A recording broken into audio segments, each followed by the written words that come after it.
Ini ada komentar, boykot boleh silahkan, tapi minimal ada solusi bagi puluhan ribu karyawan yang terancam kehilangan pekerjaan. Di Gaza, anak-anak itu tidur dengan perut kosong, minum air tercemar, sakit tak ada obat, tidur tanpa selimut, dan kamu dengan tak ada moralnya tanya solusi. Kalau saya balik tanya, adakah solusi untuk menghentikan pembantaian massal ini di negeri saudara kita di sana? 75 tahun tanpa sadar, kita sudah menyokong perekonomian penjajah. Di tahun 1948, banyak ibu-ibu hamil yang perutnya dibedah paksa oleh penjajah hanya untuk tahu bayinya laki-laki atau perempuan. Mereka mengalami penyiksaan, pelecehan, penindasan. Karyawan yang kau bilang terancam PHK itu masih hidup di negara merdeka. Tak ada ancaman, masih tinggal di rumah, bukan di kamp pengungsian. Sakit masih ditanggung BPJS, masih bisa minum air mineral yang bersih, masih bisa makan bahkan ditambah dengan jajan, masih tidur di atas kasur, masih bisa scroll sosial media, nggak malu masih nanya begitu. Mau kerja di mana? Hello, kamu sepelekan Allah yang maha pemberi rezeki. Kalian pikir Allah hanya mampu memberi rezeki di tempat perusahaan pendukung si kriwil? Kau bilang cari pekerjaan itu tidak mudah. Mungkin iya bagi sebagian orang.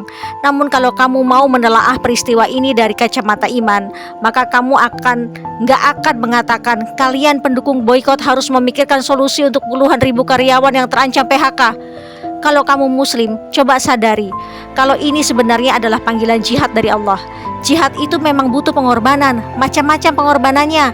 Ada yang harus beralih tempat kerja, ada yang harus beralih produk padahal sudah cocok dengan produk yang diboikot, dan masih banyak lagi.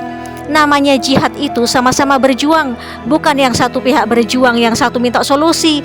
Nggak usah caper dengan sok-sokan mikirin nasib karyawan, nggak usah manja dengan minta-minta solusi. Dalam Quran surah Al-Hajj ayat 78, Allah Subhanahu wa taala berfirman, "Dan berjihadlah kamu pada jalan Allah dengan jihad yang sebenar-benarnya. Dia telah memilih kamu dan Dia sekali-kali tidak menjadikan untuk kamu dalam agama suatu kesempitan. Ikutilah agama orang tuamu Ibrahim.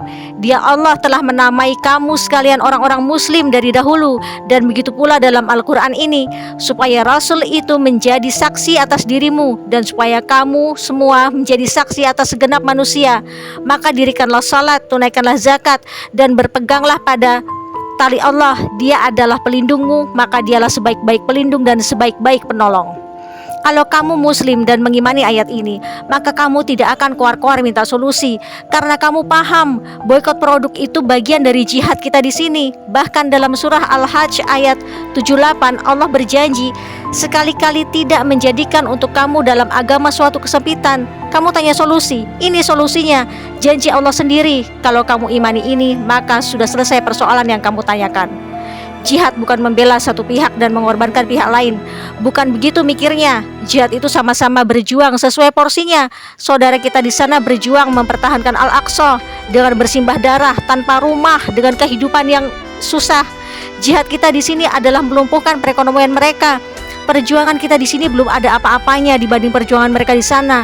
Jangan lagi bilang bukan hanya ekonomi skriwil yang lumpuh, tapi ekonomi puluhan ribu karyawan juga akan lumpuh. Hey, kalaupun akhirnya terjadi PHK massal karena imbas pengalihan produk perusahaan pendukung si kriwil, itu bukan akhir dari dunia kalian. Kami yang mengalihkan produksi kriwil tetap belanja, tapi dialihkan ke UMKM, produk dalam negeri, dan ke perusahaan yang mendukung saudara kita. Artinya permintaan pasar produk UMKM dan produk dalam negeri bisa jadi makin meningkat. Bahkan bisa jadi akan muncul brand-brand baru produksi anak negeri. Artinya mereka akan merekrut banyak karyawan. Artinya membuka peluang lapangan kerja baru untuk banyak orang. Jadi nggak usah takut, hati-hati kena penyakit wahan.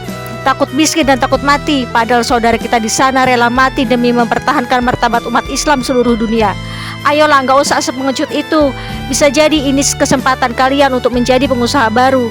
Kemarin saat Covid aja pada bisa bangkit kok. Rakyat Indonesia itu nggak semanja itu. Ayo gunakan otak dengan benar, kembangkan kreativitas, jangan terlalu malas terbuai di zona nyaman. Lagian kenapa sih ngotot banget mempertahankan perusahaan asing itu tetap eksis? Oh ya, disclaimer, jihad ini bukan paksaan, hanya untuk mereka yang masih merasa amal ibadahnya belum cukup. Kalau kamu merasa amal ibadahnya sudah cukup, abaikan saja seruan jihad ini. Tenang saja, masing-masing kita akan dimintai pertanggungjawabannya kelak atas apa yang terjadi di Baitul Maqdis dan apa yang sudah kita perjuangkan untuk menemani perjuangan mereka di sana.